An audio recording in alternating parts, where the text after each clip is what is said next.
जालिंदर सुपेकर यांच्या अडचणीमध्ये पुन्हा एकदा मोठी वाढ झाली आहे। जालिंदर सुपेकर यांच्यावर 550 कोटी रुपये मागितल्याचा आरोप आहे।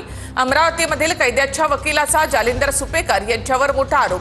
ॲडव्होकेट निवृत्ती कराड यांनी सुपेकर यांच्यावर गंभीर आरोप केले। अनेक वर्षांपासून नानासाहेब गायकवाड आणि गणेश गायकवाड तुरुंगात आहेत। 2023 मध्ये अमरावती तुरुंग उपमहानिरीक्षक असताना पैसे मागितल्याचा आरोप आहे।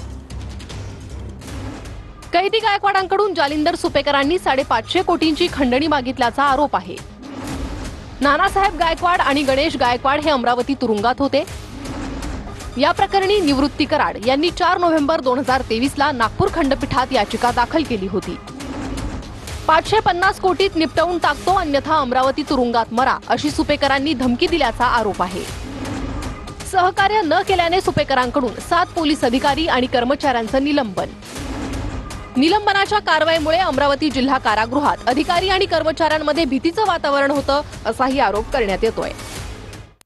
1960 ला ते जेलमध्ये सकाळी 9 वाजता गेले असता त्यांनी एक विशेष कक्षामध्ये नानासाहेब गायकवाड गणेश गायकवाड यांना बोलवून त्यांना तिथं धमकावलं। तुझ्याकडे 1,500 कोटीची प्रॉपर्टी आहे, हे सगळं प्रकरण मी तुला सॉर्ट आउट करून देतो, मला 550 कोटी रुपये दे।